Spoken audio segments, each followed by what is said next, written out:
According to the 2012 estimate by the National Commission on Muslim Filipinos, or NCMF, there were 10.7 million Muslims in the Philippines. That is approximately 11% of the total population of the archipelago, composed of 7,107 islands. Most Muslims live in parts of Mindanao, Palawan, and the Sulu archipelago, an area known as Bangsamoro or the Moro region, while some have migrated into urban and rural areas in different parts of the country.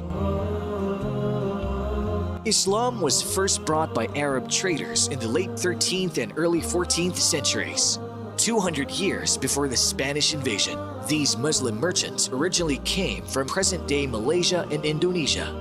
They landed in Sulu Islands and preached Islam to the indigenous population and built the first mosque in the Philippines in the town of Simunul in Tawi-Tawi in the mid-14th century. The Islamic propagation reached as far as the Kingdom of Tondo in current-day Manila in Luzon in the northern Philippines. It is notable to see that there was no clear record of armed conquest made by the Muslims against the local people, and it seemed that they embraced Islam voluntarily. Muslims believe that the past Muslims were invited into Islam by the good manners possessed by the preachers towards Islam. Different states and colonies embraced Islam without being subjugated by a Muslim military. As time went on, the Muslims prospered under these Muslim states, which had trade relations with nearby islands and even far-off countries like India and China. By that time, the Philippines does not exist yet as a country, rather as a group of islands where different sultanates rule over different lands, where many of these are Muslim governments. The first attempt to conquer the Philippines was made by a Portuguese sailor working for Spain named Ferdinand Magellan in 1521.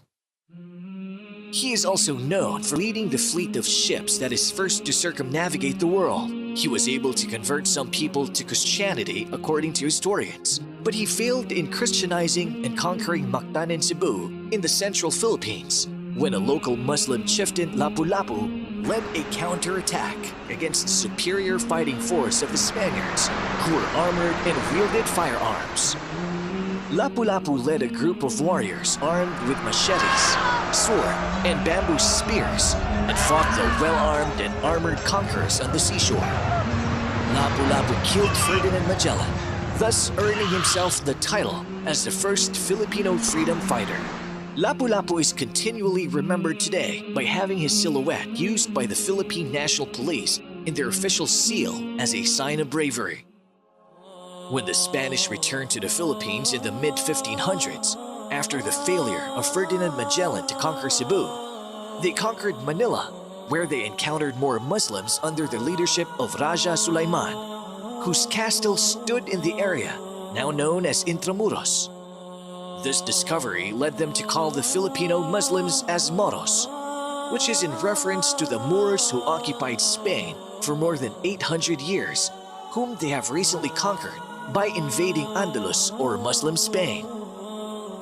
In 1575, the Spanish started spreading Catholicism in the Philippines through the use of missionaries.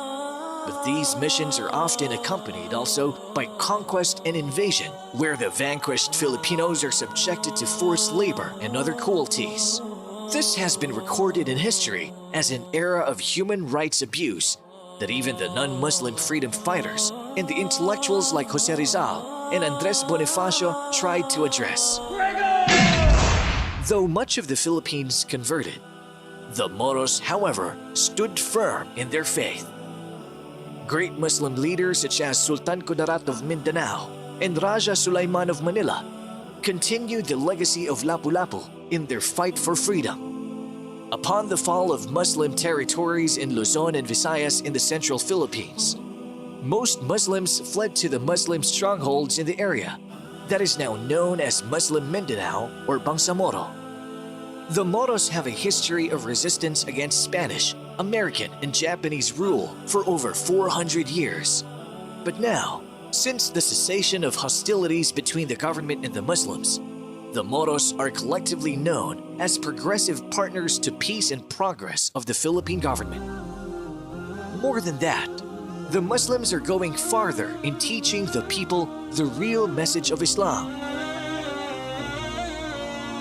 Islam came from the Arabic root word aslama, which means to surrender, and another word salam, which means peace.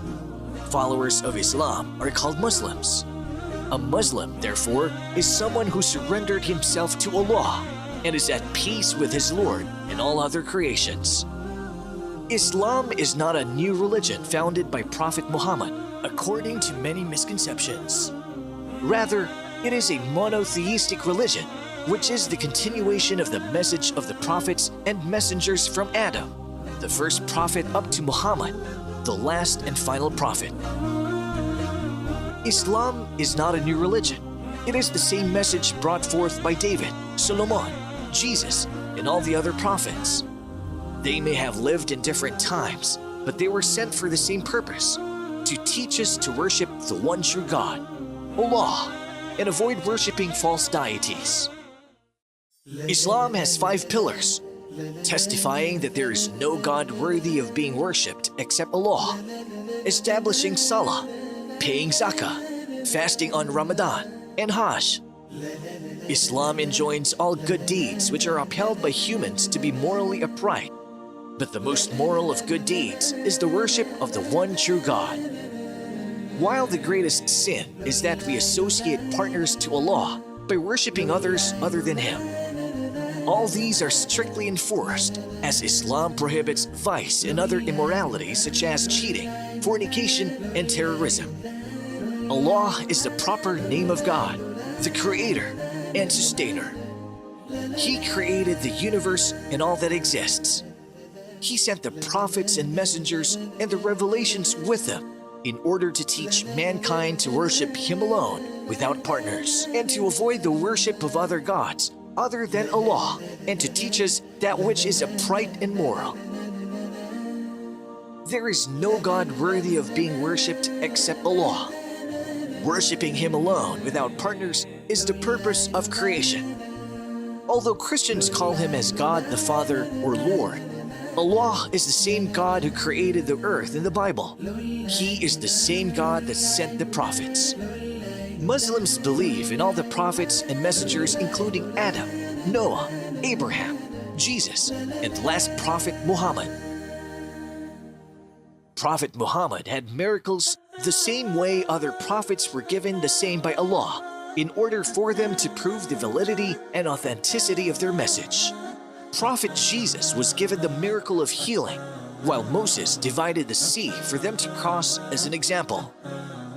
The greatness of the Quran as a miracle is because it is an eternal miracle that we still witness until today. Quran is the most read book in the world, and is the only book which is memorized by millions of people from cover to cover, which is a proof of Allah's promise in the Quran itself that He shall protect it, proving that it is indeed the word of Allah.